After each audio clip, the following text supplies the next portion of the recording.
Hi, I'm Jeffrey Davis at Speak Clear Communications, and welcome to my weekly Q&A.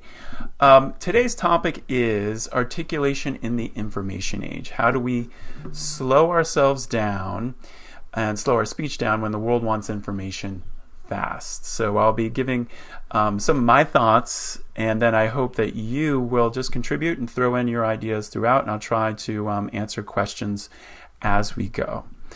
So let's get started. Did you know that the human brain is on average 10 million times slower than the average computer? So what does this mean? I think on an average day, our expectations for instant information has risen, right? We get instant information on Facebook, we get instant information on Google. And so when we present, I think the audience's expectations are very high. They want information fast. They want information instantaneously. So that can mean that presenters have a lot of pressure to get that information to them quickly, and also they end up rushing through their presentation. So the question is, what do you do about it, right? How can you slow yourself down when that audience really wants that information quick? I think also the question, it's an important question to ask whether it's powerful to rush. It's powerful to try to get that information to your audience quickly, or are there alternatives? So how do we slow ourselves down? I think the first thing we should do is really reframe what powerful speaking is. Powerful speaking is not crushing in as much information as possible in an effort to overwhelm our audience. The great speakers don't really do that. If you look at people like Martin Luther King Jr., even people like Simon Sinek or Sir Ken Robinson, they pick and choose the information that they're going to give their audience, and they give it to them a little bit at a time. And they really pace themselves out, take pauses in between their thoughts, and engage the language, right?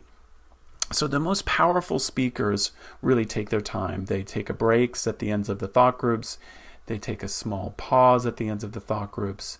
And they engage the content words, the nouns, the verbs, the adjectives, and the adverbs. So a simple thing you can do is just to remind yourself that it is powerful to pause, that silence has more eloquence than words, and there is no need to kind of crush the audience with information. The greatest speakers don't do that. So while you're preparing, if you sort of refrain your thoughts a bit and remind yourself of that, it might be easier for you to take your time.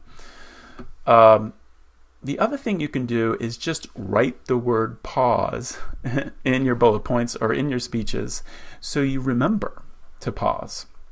And while you take a look down at your notes, you'll see that cue. Make sure it's written in bold, right, and really big, so you remember to stop, take your time, take a breath, and then move on to the next phrase or the next thought. Also, you can use a metronome while rehearsing. It's something I advocate if you feel like you rush a lot. And time your speeches, time your presentations, time your word per minute rate, right? And see if you can hit around 170 to 190 with your word per minute rate, right? So that's a good, effective rate to speak at. If you get up above that, if you're getting up to 210, 220, 230, then it's likely that you're speaking too quickly. And again, you need to get back to this idea. It's powerful to pause. Silence has more eloquence than words. I don't need to crush the audience with information. I'm going to take my time and take a break at the ends of the thoughts, take a breath, and engage the language. So those are my tips for the day. I hope you've taken something from them, and I hope that we can continue to build this Q&A session and this live speaking event going forward in the future. And if you would like to have a certain topic addressed, then go ahead and submit it in the group, and I will make sure to create a Facebook Live according to that topic. So next week's Q&A is going to be, how do you measure a speech coach's ROI, return on investment? And I'll be speaking about that and taking questions from you. So great. Thank you so much for joining, and I look forward to speaking to you next week.